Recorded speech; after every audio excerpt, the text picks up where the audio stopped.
Hi, and welcome to another episode of the Michael Yardney podcast, where we delve deep into the intricacies of property investment, wealth creation, success, and the psychology behind it. And today we're going to be discussing what I think is a fascinating topic that could reshape the way you think about wealth and the challenges it brings, or rather, maybe the challenges it eliminates. Look, have you ever wondered why the rich seem to glide through life with fewer hurdles? What if I told you they actually faced 58% fewer problems than the average person? Today we're going to be exploring this intriguing phenomenon, breaking down the reasons why. Is it all about money, or is there something more at play? And joining me today is Tom Corley, best-selling author and actually the co-author of my international best-selling book, Rich Habits, Poor Habits. So we're going to have a look at this concept. Whether you're striving to build your wealth or just curious about the dynamics of success, I'm sure my chat with Tom will give you some valuable insights and I hope some practical tips that you can apply to your own life. So let's get on and dive into why the rich have fewer problems and how you can leverage this knowledge for your own success. Welcome to the Michael Yardney podcast, where twice each week you will learn a number of new ideas regarding success, property investment and money in around 30 minutes. Our show is brought to you by Metropole, who specialise in helping you grow, protect and pass on your wealth through strategic property and wealth advice. Now here's your host, Michael Yardney, Australia's authority in wealth creation through property, who has been voted one of Australia's top 50 most influential thought leaders. What if I told you that wealthier individuals experience significantly fewer problems in life? Well, that's a fact according to my good friend Tom Corley, co-author of our international best-selling book, Rich Habits, Poor Habits. Now, Tom's dedicated years to studying the lives of the wealthy and what differentiates them from the poor. So let's find out, is it really true that the rich have fewer problems? Hi, Tom. Hey, Michael, how are you, my friend? Good, thank you. Now, again, we should start off by saying that this is not a judge of people. Rich and poor all are very valuable, but they do seem to have different lives and they do seem to have different types of problems, Tom. Yeah, everybody has problems, even if you're rich. And you know what's funny, Michael? There's so many articles that are written about, wealth doesn't buy you happiness. And so I've been given that a lot of thought over the years. And I know I've talked to a lot of these wealthy people. And I wouldn't say that the wealth itself gives them happiness. But I flipped it on its head and I said, the real issue here is not creating happiness. It's avoiding unhappiness. And that's what wealth gives you. It gives you the ability to avoid unhappiness, the kind of unhappiness that almost everyone that's poor or in the middle class has to struggle with, not upper middle class, but let's say middle class down through poverty. They all have these 12 issues that we're going to discuss. Well, your research showed that wealthy people have 58% fewer problems than the less fortunate. In fact, you say it eliminates certain problems. How did you actually arrive at these conclusions? So the math is really simple. It's I tried to identify the 12 core problems that almost everybody has to face in life. And so that once I identified the 12 core problems, I said, well, how many of these problems do the rich actually have to face? And the math I came up with was they actually have to face about 5 of these problems. That's not going away. They're going to have 5 of these problems. So I just did the math, 7 over 12 is 58%. So they avoid 7 out of the 12 problems just by virtue of being wealthy. Well, let's look at some of the problems. We all know that money can't buy perfect health, but it certainly can influence it, Tom. How do financial resources help the wealthy people? Well, so when you're rich, like a perfect example, one that all of us face, no matter what, is something goes wrong in our house, right? Maybe the furnace goes, maybe the hot water heater goes, or, you have a leak in your roof. Well, for poor people and for middle class people, sometimes the expense can be significant. Now, for poor people, that problem's going to persist. What they'll do is they'll have somebody patch it up or, try and repair it without spending a lot of money.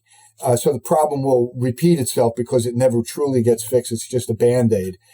For the middle class, they have to somehow find the money. Some of them use home equity loans to, if for example, you need a new roof and a furnace. I don't know how much it costs in Australia, but a furnace in the United States can run from $5,000 to $10,000 depending on your house. So, a lot of the middle class people will say, well, I have it, but that'll pretty much wipe me out. Or, I've got $50,000 of tuition payments coming up next year, and that's going to affect that. So I got to figure this out.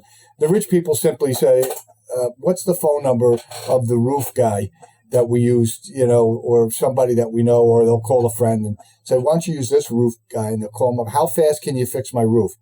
And, and in a lot of cases, they'll, especially if they have a lot of money, they'll say, I'll pay you whatever it takes to get this fixed right away. The faster, the more money I'll pay you. So they have these the luxury of using money to solve problems almost immediately. Sure. Okay. Well, you broke up problems into 12 different categories. Let's go through them one by one. Then, what about health problems, Tom? Yeah. So the health problems. The wealthy people have health problems. You really can't avoid health problems, no matter how wealthy you are. Cancer is pretty democratic, and some of it has nothing to do with your diet. Some of it has to do with the environment that you're in, the neighborhood that you're in. We have an issue in New Jersey, Toms River, where they had just a disproportionate number of people getting cancer, and they was trying to figure out why.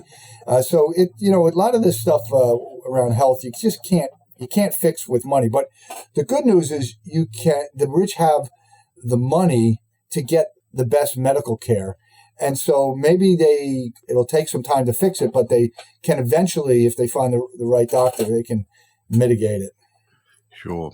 I guess a lot of people think when we talk about the rich don't have as many problems, financial problems. I guess that's one we already discussed slightly, that they can get themselves out of financial issues, whether it's the furnace, as you say, or here we call it the heating or the air conditioning or whatever. What other way do the financial problems differ from the rich to the poor? Well, the rich have a different set of financial problems. When you're poor and somebody in your inner circle needs money, you can't do anything. So you never have to worry about lending somebody money. Middle class people also have that same issue. Upper middle class and rich people, however, when somebody in their inner circle has financial problems, they're going to probably be one of the first phone calls that are made. Can you help me? I need money. And so they have that financial problem. They have people hitting them up for money. They have to manage their investments. That means they can't just set it and forget it. They have to be watching over their investments. They have financial advisors that help them do that. They have CPAs, they have attorneys, they have but they have to have communications with these people. And, they have worries about if their investments are lagging, maybe they have a legacy they're trying to create for their kids and now it's interfering with that. They have some issues. They have the issue of managing their money, which can be a job. It can be a business, especially what I found out. The magic number is $6 million, I found in my research. If you have more than $6 million, your wealth becomes a job. If you have $6 million or less, the sweet spot is around $6 million. You could say that between 3 and say 8 million, you could have a financial advisor managing your money. But once you get above 6 million, it's, you really have, and the closer you get past 8 or 9 million, you really have a business that you're running that you have to stay on top of. Sure. Well, look, rich or poor, I guess we can't control family problems, Tom. How do the rich and the poor differ when you're looking at those sort of issues? Yeah, I think the rich have the ability to solve, just like there's 12 problems, they can solve 7 out of 12 of the family problems with money, but they can't solve the other 5 out of 12. Somebody has a health issue, they'll of course provide money to help save a family member if they can, but they're still going to have to deal with those family problems. The poor people, their inner circle is filled with other poor people typically. So it's interesting in the poor community. They don't have a lot of money, but they do band together.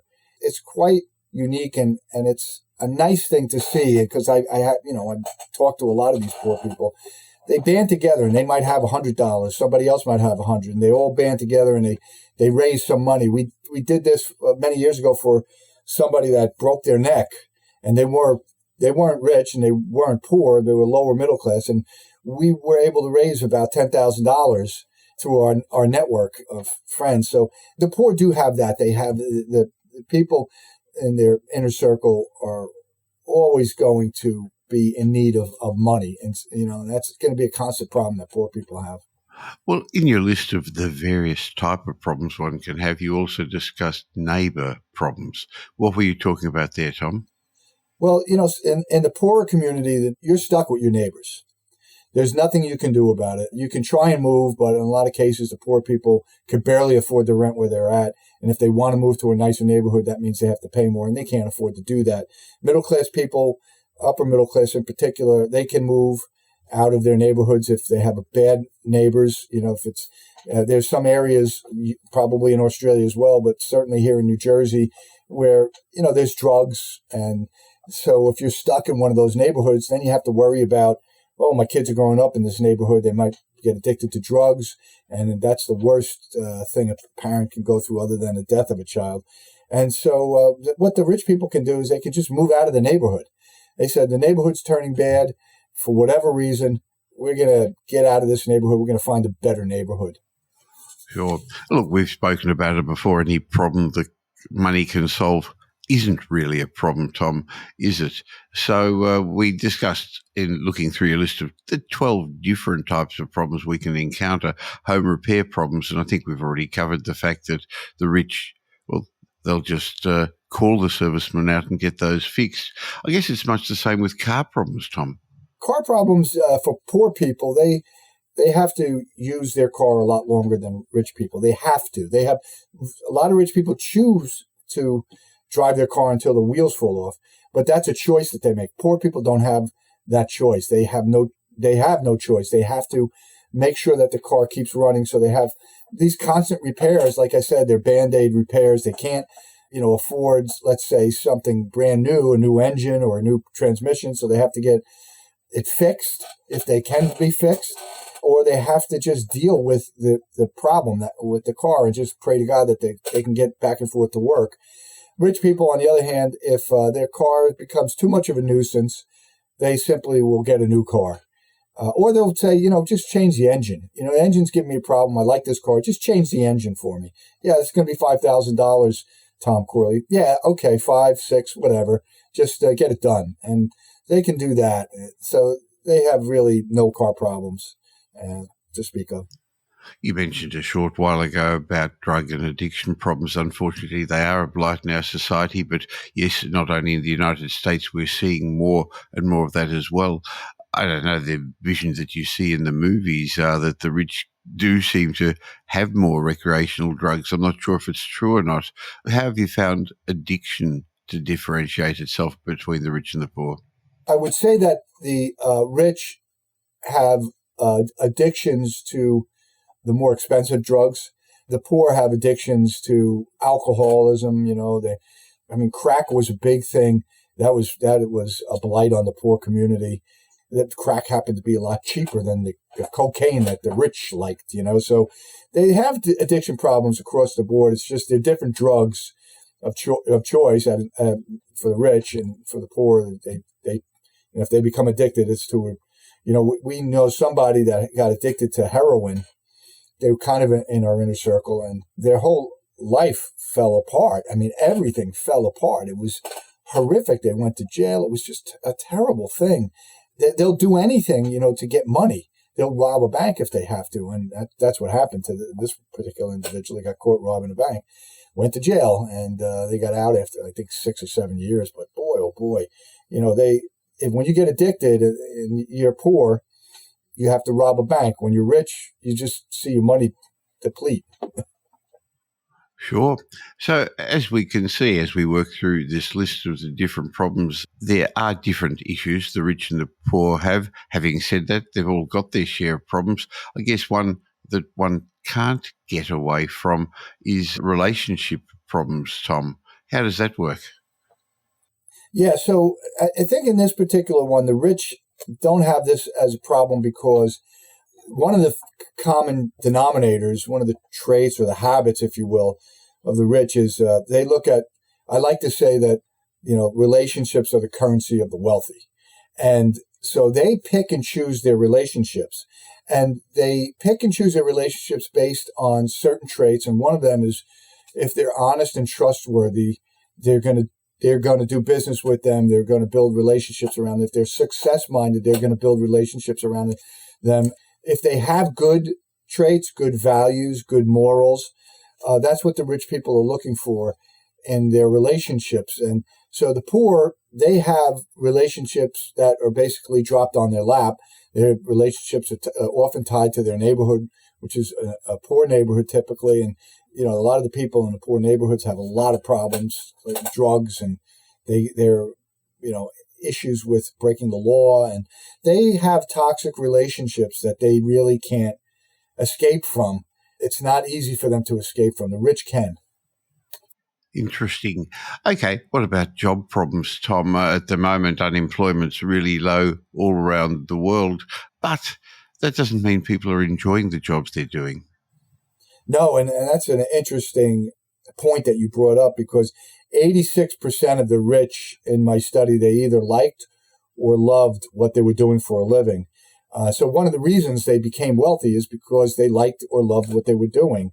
And when you like or love your job, you're going to devote more time to it. You're going to try and become better at it. It's above and beyond work ethic. It's, you're entering the realm of passion. So the poor people and even middle-class people, a big chunk of the middle-class people are in this boat. They just don't like their job. They're stuck in the job that they have in the middle class because they make a good salary, and they might not they probably, if they're unhappy, it's probably related to the people that they work with, particularly your boss, your colleagues. The rich, they create teams of people that they like to work with, that share their values, their traits, their habits, their mindset. And so they're all like-minded people. When you're in the middle class or poor, not everybody's like-minded, and you might actually be the toxic one creating the problems for your employer, and that's why they're making it so hard on you. So the poor have job problems, the rich don't. Interesting. I guess there's one problem no one can avoid, rich or poor, and that's death or disability. That affects us all.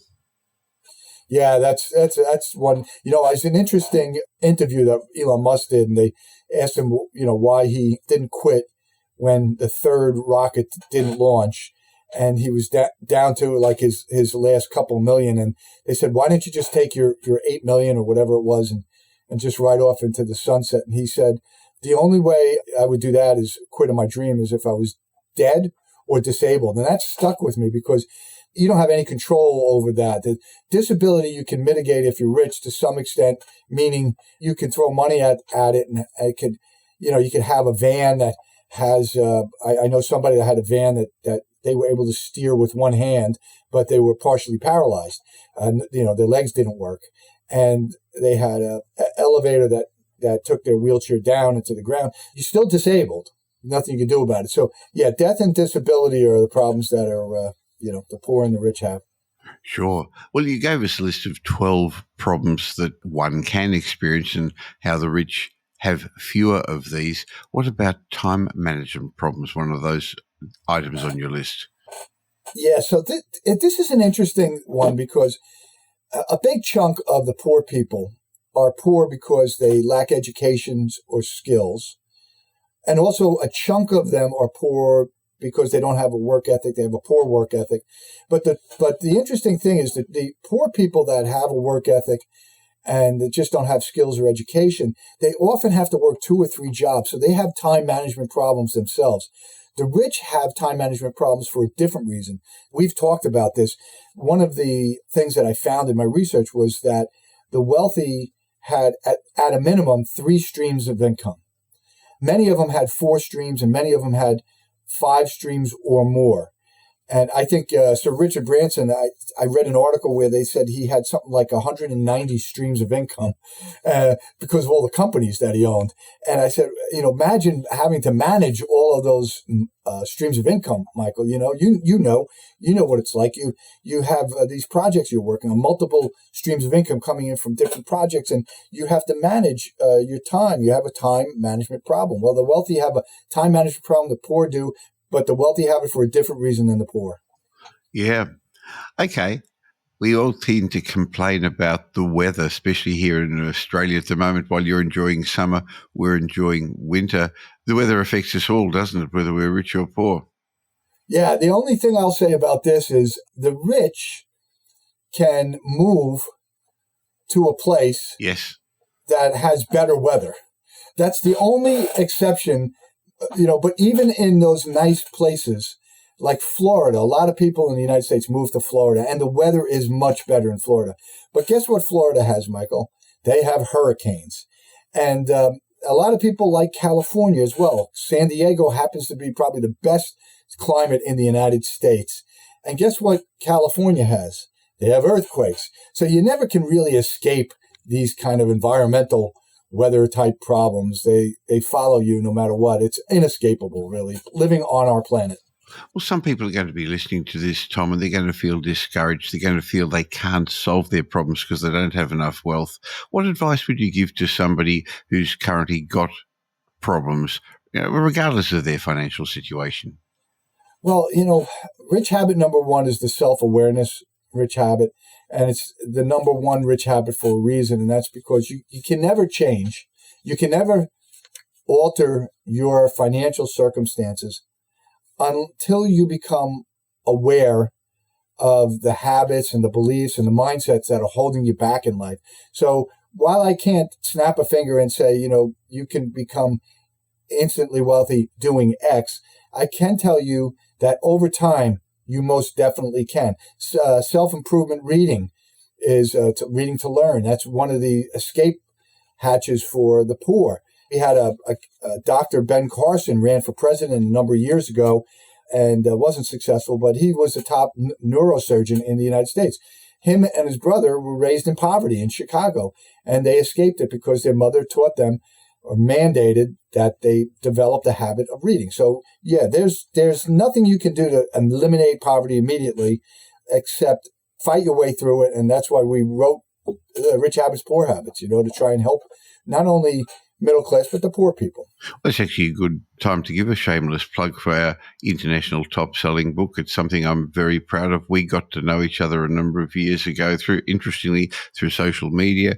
You came and joined us year after year at Wealth Retreat on the Gold Coast, where a lot of Australians go to escape the cold weather further south. And Rich Habits, Poor Habits has become an international bestseller, translated into multiple languages. So if you want to dig deeper into why some people have fewer problems and how you can join the ranks of the rich, why not get your own copy of Rich Habits, Poor Habits? Go to richhabitspoorhabits.com or Amazon or your local bookstore, and you can get the musings of Tom. Also, Tom, I'm going to leave a link in the show notes to your daily blog that you send out every day. Short, sharp, easy to read. I enjoy getting it, and so therefore others will be able to get the wisdom of your daily writings as well. But let's just finish off with one other thought.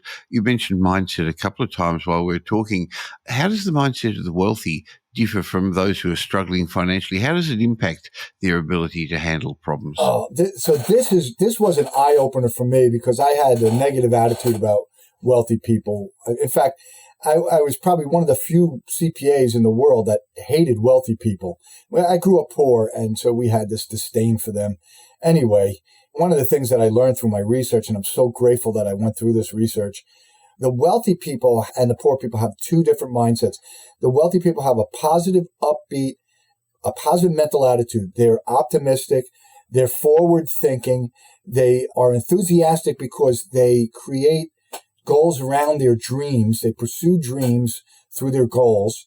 And because they have this optimistic, upbeat attitude, that renders them almost I don't want to say risk averse, but they have a higher risk tolerance because they believe in themselves and they're not afraid to put their money where their mouth is. I can tell you, when I started the Rich Habits writing the books, I had to cough up about $70,000 for different reasons. I wasn't afraid to do that. And I said, I have that rich habit. I have that lack of fear of pursuing a dream. And that's one of the common things that the wealthy had. Sure. So your inner world really causes your outer world. We've said it before. Your thoughts lead to your feelings lead to your actions, and your actions lead to your results. So I guess the conclusion is we're all going to have problems. If you can get through life with fewer problems or the ability to sort them out quicker, faster, easier, have less troubles, maybe it's true that money does buy happiness, Tom. It certainly buys less unhappiness, which means that you're unhappy less of the time. And that's a good thing. It is a good thing. And it's always a good thing when you and I catch up, you in New Jersey, me here in Australia. I look forward to catching up with you again in about a month's time, Tom. Yeah, thank you, Michael. It's been a pleasure. Thanks.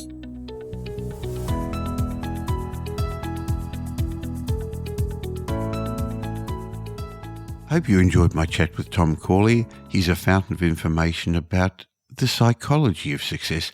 And if you've been following my podcast, well, we give you a lot of information, hard data, facts and evidence. We also spend time talking about the psychology of success because in my mind, that's the big difference between successful investors and the average Australian, the way they think, the habits that they've got. And that's, I guess, one of the reasons Tom and my book, Rich Habits, Poor Habits, has become an international bestseller and translated into 7 languages. By the way, if you don't currently subscribe to this show, whether you're watching it on YouTube or listening to it on YouTube or listening to it in a podcast app, just stop for a second and subscribe. Maybe it'd be nice to leave us a review as well.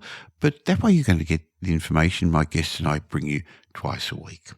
And as I said, the psychology is important. Being positive, being comfortable, hearing the bad news is one of the reasons some people are very successful in business, in property, in life in general, because there's lots of negative news.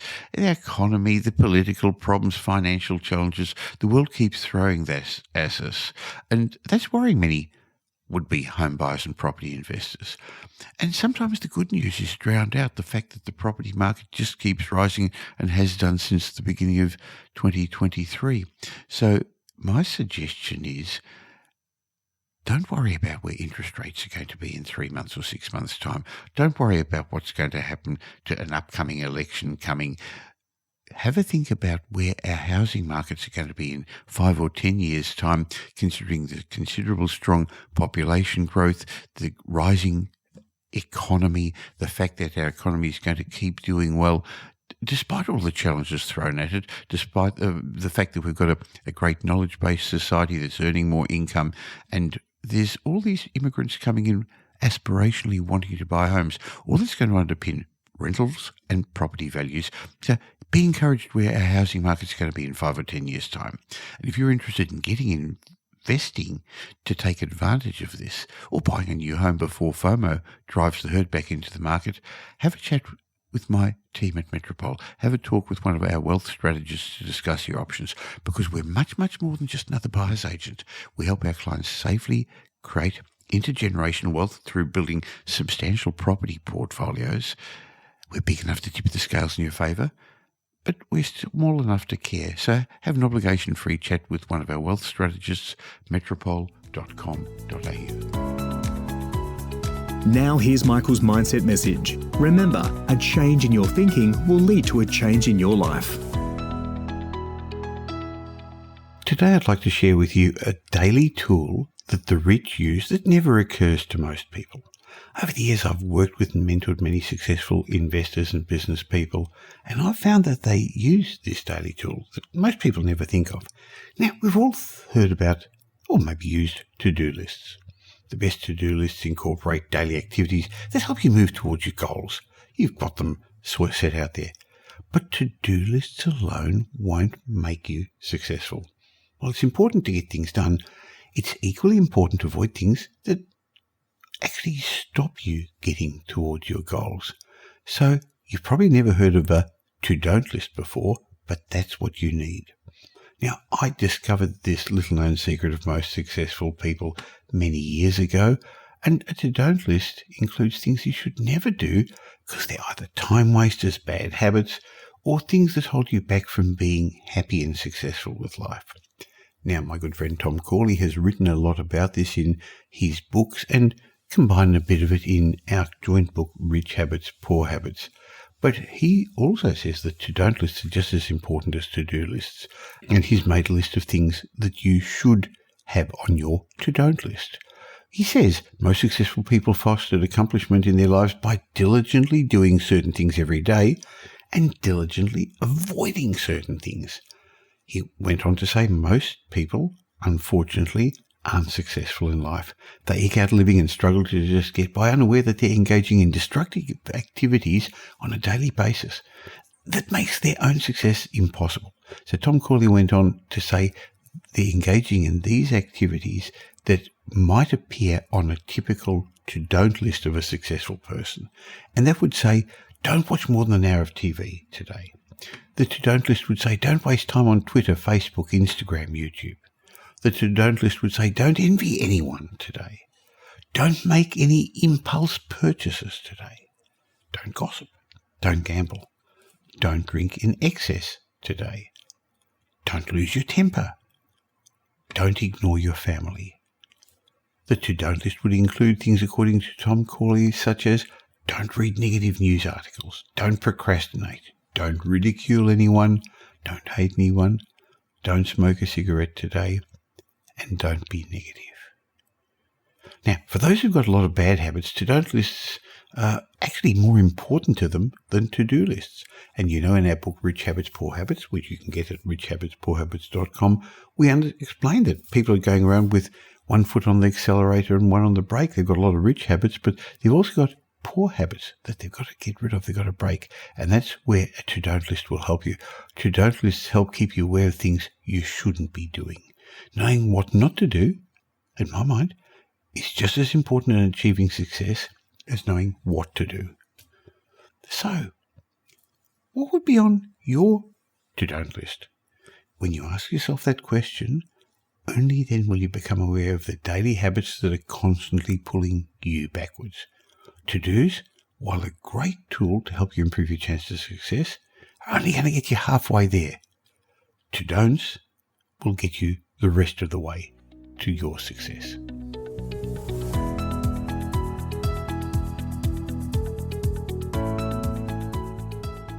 Well, thanks for spending the last little while with me, and I hope you got some benefit from this show. If you did, and you know somebody else who'd also benefit, please tell them about the Michael Yardney podcast. There's a share button on every podcast app. On Apple Podcasts, there's 3 little buttons down the bottom. Press it and share it, or just tell them about the Michael Yardney podcast. I hope you're going to be doing them a favour, and you'll definitely be doing me a favour and helping me in my quest to make as many people as possible financially literate. Now, there's ways of catching up with me between these shows. Just look for Michael Yardney on social media, or why not join my private Facebook group? Go to Facebook and look for the Property Update Facebook group. And I have a way of saying thank you to you for subscribing to this podcast. Go to podcastbonus.com.au. There'll be a link in the show notes, podcastbonus.com.au, where you can get a bunch of ebooks and reports. My way of saying thank you. And when you've got time, why not listen to some of the old podcasts? There's individual lessons in each of those that I think would be helpful for you. I'll be back again real soon. In the meantime, have a great week. Make it a great week. Thanks for listening to this episode of the Michael Yardney podcast, which was brought to you by Metropole, who help their clients grow, protect, and pass on their wealth through strategic property and wealth advice. If you like what you heard and don't already subscribe, you'll find us on iTunes or on your favourite Android app as the Michael Yardney Podcast. Watch out for our next show, which comes to you twice a week, and you'll learn some new ideas about property investment, success, and money in around 30 minutes.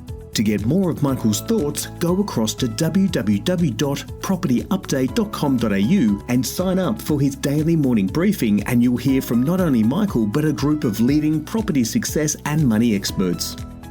And just a reminder that the information you heard in this show today is general educational advice and not specific investment advice, as we don't know your personal circumstances. If you're looking for specific advice, why not ask the team at Metropole to help you?